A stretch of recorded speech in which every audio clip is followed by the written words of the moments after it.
everybody, I'm Elizabeth Hines from OurPaleoFamily.com, and tonight we're having two Instant Pot recipes for dinner. We're having beef stroganoff, which my ground beef stroganoff is, I would say, my most popular recipe on my blog, and for good reason. It's actually autoimmune paleo friendly, it's delicious, and it is fast. It's 30 minutes or less.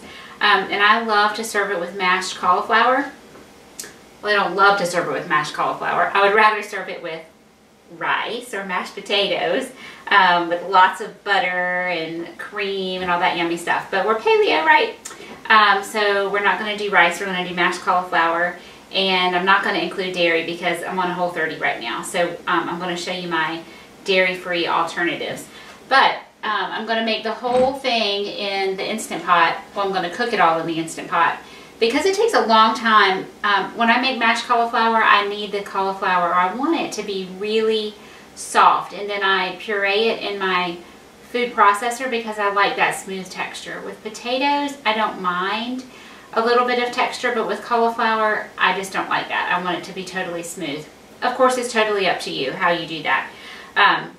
So we're just throwing everything in there, letting it cook, and then we're going to dump it out into the food processor and let it, and then blend it up. And I'm going to put that in a baking dish, and I'm going to put it in the fridge, and then about 30 minutes before I'm ready to eat, I'll pop it in the oven, and it'll bake, and it'll get delicious.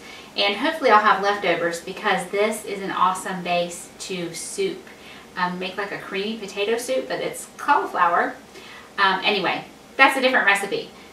Cauliflower in the Instant Pot. This is the secret: a potato, one real potato, yellow potato. This is a medium-sized potato, and I have simply washed it and peeled it. So in that goes. Isn't this a pretty head of cauliflower? Sometimes they are really gnarly looking, but this one looks great. So just going to cut not too far down because I want some of this, some of the core. I've talked about that before, and I washed it, but you can see there's just dirt that gets in there. Let me rinse my knife.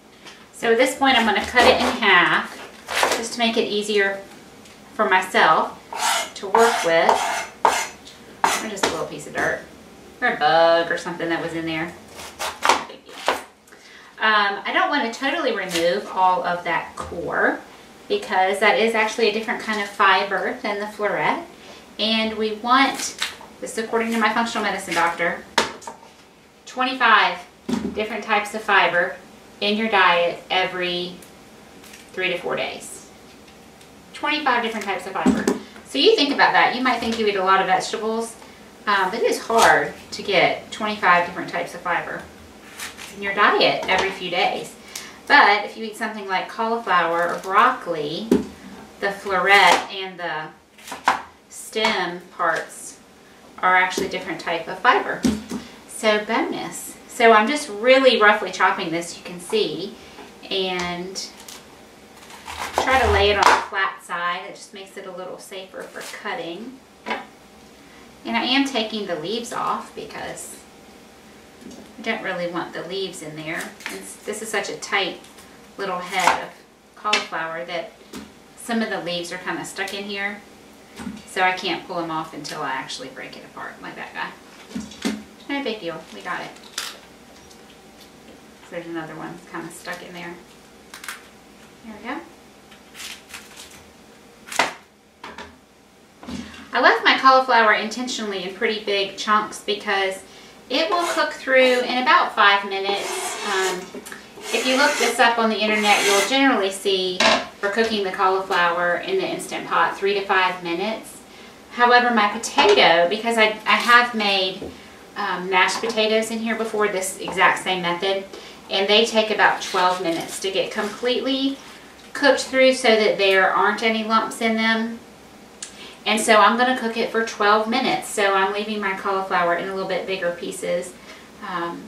They'll be totally fine to cook for that longer period of time. But if I wanted it to cook faster, I would cut them into smaller pieces. I hope that makes sense. Okay, so I have my cauliflower, that one potato. For my seasoning, I'm using just a sprinkle of garlic salt. That's not even 1/8 of a teaspoon. I just like a really small amount of garlic in my mashed cauliflower. I know a lot of people like a lot of garlic. Hey, be my guest. That's a full teaspoon of salt, and I want a 1/2 teaspoon of pepper And I like, sometimes I'm fine with the pre-ground pepper, but I want really a lot of pepper flavor with my cauliflower. So I like to grind it fresh because it'll be a little bit of a coarser grind. So it'll be a little bit spicier, a little more flavorful. So I can just grind this forever and ever and not get to a half a teaspoon, which is what my recipe calls for. But I'm just going to grind for a few seconds and then we'll let it be. And then when I am mashing it and tasting it, I will add more if I want. Okay, so when that goes, my creaminess is going to come from this coconut cream. So this is a can of organic coconut milk. This is my favorite brand. I've talked about it a lot, Native Forest. I buy it from Thrive Market. At Christmas time I was making a lot of fudge because I was experimenting with some different things. It's terrible to experiment with fudge, let me tell you how unhappy my family was. Wink wink. And I ran out, and I only order from Thrive when I meet their minimum threshold for free shipping, and so I just had to go to the store and buy some coconut milk. It was so expensive. It's less than $3 a can. It's like $2.29 or something like that from Thrive Market, and it was almost $4 a can at the store. So, yikes! Anyway, I've stocked up now and I have plenty. So I want about 1/3 of a cup of coconut cream. You don't have to be real particular about that. And it really does not add a coconutty flavor. This particular brand, it's not a strong flavor, and that the cream part in particular does not. And underneath all of this, if you keep digging down under there, but you know what, I'll go ahead and do it because for our beef stroganoff, here goes my bra. For our beef stroganoff tonight, I also need some of this cream. I end up using the cream a lot and not the milk as much. And now they're actually selling what they're calling coconut cream. And there's some other brands in the grocery store. I bought some over Christmas that really were just like this with the milk or the liquid at the bottom. And so I've ordered the Native Forest brand from Thrive, and I haven't used it yet, but it came in a smaller can, more like the size of a can of tomato paste.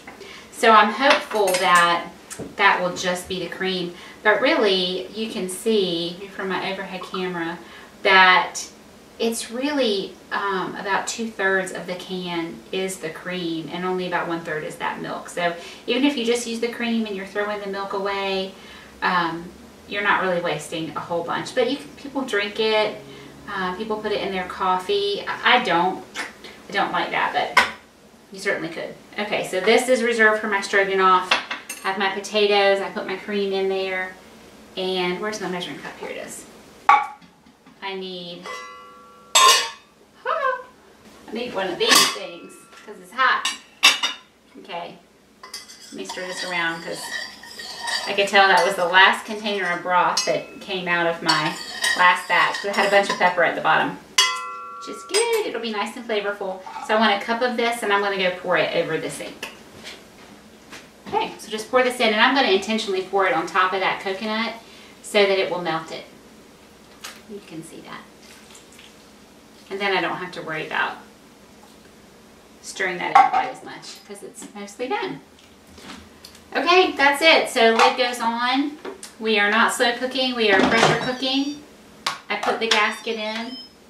Yes, I did. So in goes the lid. We are on sealing, not venting. Make sure that little valve is pressed down. And I want high pressure, manual high pressure for 12 minutes. Okay, see you back here in a few. Okay, so our cauliflower is done. Hope you can see in here. Everything is really just how I left it. Hopefully you can see from above.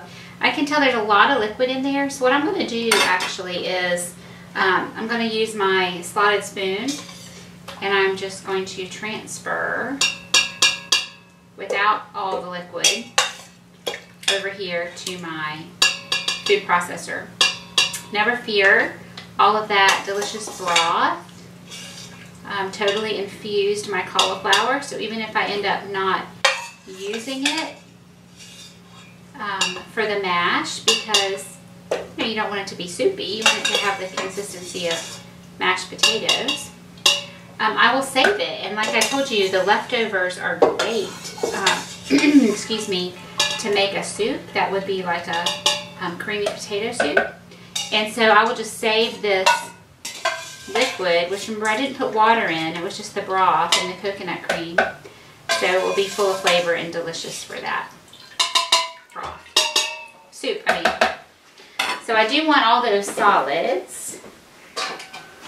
I'm just going to use my little strainer there. There we go. We'll set this guy to the side so I can wash him. Oh, you know, did you just see what I did? Oh dear. Oopsie. So you know what I was supposed to do, right? I was supposed to strain it into something else so the liquid didn't go in here. Let's see. I think I'm going to have to strain some of that out because it'll be too watery otherwise. Sometimes, I'm telling you, I do not know where my brain is. But look, we can make this work. It's not the end of the world.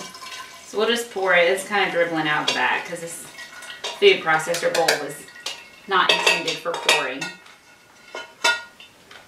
Okay, there's a little bit of liquid in there, but not a lot. Okay.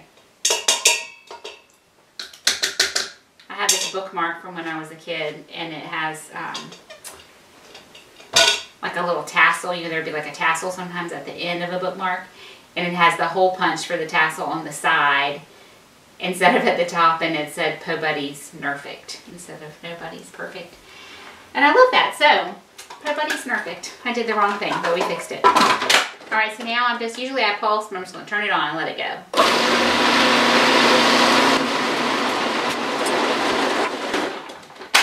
Okay, so let's give it a taste. Oh, I got this out to show you my old-fashioned potato masher, which I call it a guacamole maker because that's about all I do with it. Although, I do, if I'm making mashed potatoes with just potatoes, I will use this to mash. But like I said before, with cauliflower, I want it really smooth. But you could absolutely mash your cauliflower with this if you didn't care about having it totally smooth, and then you make it entirely in that pan.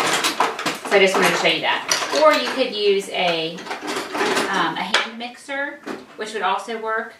However, it would not get completely smooth. Or you could use an immersion blender, and that would get your mixture pretty smooth. Okay, this is good. This is about the texture I want because we're going to bake it, like I said, and some moisture will evaporate during that time. So let me taste it for seasoning. That's too much.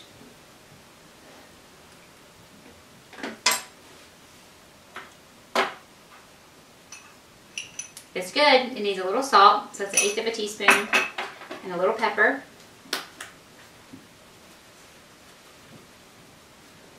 A lot of pepper. Okay, and that's all there is to it.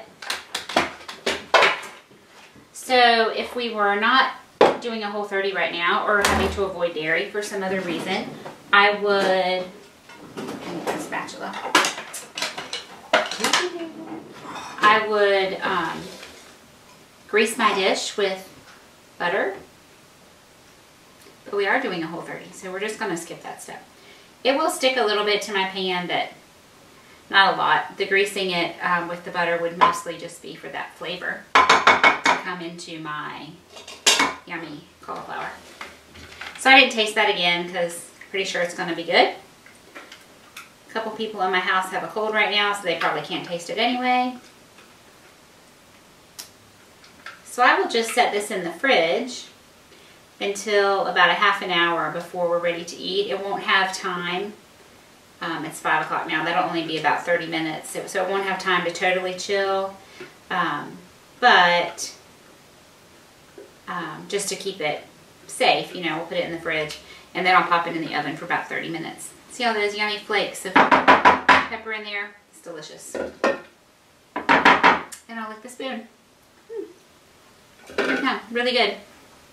Okay, so that's it. That's mashed cauliflower in the Instant Pot. And this recipe is on my website. It's called something like Really Truly Delicious Mashed Cauliflower. In my opinion, the secret is the potato. It changes the texture, it changes the flavor, and it makes it not taste so much like cauliflower. Now, of course, if you love cauliflower, then you can put that potato in or leave it out. But if you wanted to go super low carb, you could leave that out. But it's delicious like this. Obviously, having some really good flavorful broth makes a difference. If you don't have broth, you can use water in place of that. It is not a problem. It will work just fine. It just won't have quite as much flavor. So that's it. That's mashed cauliflower in the Instant Pot. You saw it was really easy. It cooked for 12 minutes. It took just about 5 to come up to pressure and about 10 to come down. Of course, I could have released the pressure earlier. I just didn't because I wasn't in a hurry. And then you can serve this right now, just like this. But I'm going to bake it and you'll get a little crust on top. So that's it. Mashed cauliflower in the Instant Pot.